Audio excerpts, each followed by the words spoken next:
الحمد لله والصلاة والسلام على رسول الله. د ما قدرمنو مؤمنو مسلمانانو ورونو، یو مطلب د سره شریکوم، هغه دا چې د هر عادل او اسلامي حکومت چلونکي د خپل رعایت د ستونزو د حل لپاره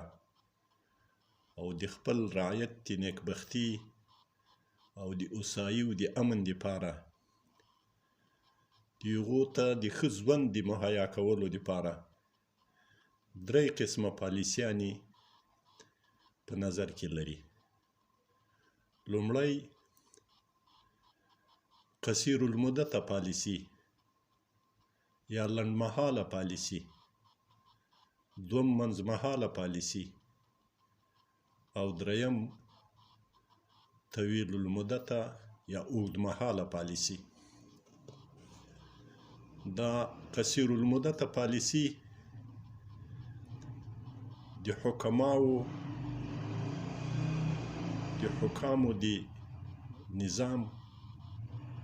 د متخصصینو او ماهرانو د فنونو هغه د خپل ملت د ستونزو د حل لپاره د هغو عاجل او لنډمهاله ضرورتونه تشخیصوي او د هغو د تشخیصولو په بنا باندې د هغو د ضرورتونو د عاجلو ضرورتونو د رفع کولو لپاره پروګرامونه جوړوي، څه چې د دوی په وسو په توفیق کې هغه مهیا کوي. او له دې وروسته بیا منځمهاله او اوږدمهاله پالیسیو انتظامات کوي د خپلو وسایلو په نظر لرلو سره. خو داسې نه کوي چې د تبلیغاتو یا د اذهانو د جلبولو او جذبولو لپاره خلقو ته د اوږدمهاله او طویل المدته پالیسیانو اعلانات کوي او په عاجل حالت کې هغه رعایت او ملت یې له یو عالم پریشانیو، ستړیو او تنګسیو سره مخ وي. او دا بیا غیر معقول هم ده. داسې مثال لري لکه یو څوک چې په حالت مخمسي کې لوږې اخیسته وي، تندې اخیسته وي او د یخو د ګرمي دپاره د ځان او د اولاد د بسیا کولو هیڅ وسایل نه لري، نه حاکم د وخت یا مامورین د وخت هغه ته تسلي ورکوي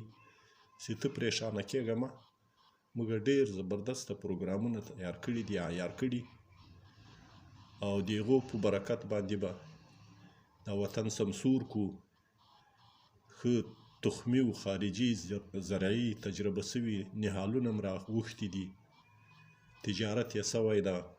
هغه مځکې به خړوبه کړو، بندونه به ورته وتړو او د ټول رعایت ستونزې او مشکلات او لوږې او تندې او تنګسیاوې به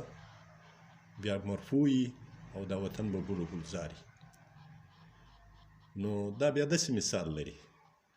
چې دا تسلي یا دا پروګرام هغه ته تشریح کول هیڅ ارزښت نه لري، ولې هغه عاجلا بالفعل په حالت د مخمسي کې ده او په داسې حالت کې ده چې ده ته حتی مړزګه روا کېږي، اولاد یې له تندې او له یخ او له لوږې مري، د اولاد خرڅولو ته مجبورېږي، د کور پرېښودلو، وطن پرېښودلو ته مجبورېږي او د هیڅ وسې نه لري. نو په داسې حالاتو کې هغو ته اوږد پلان بیانول، هغو ته تسلي ورکول دا هیڅ معنا نه لري. الله عز وجل دې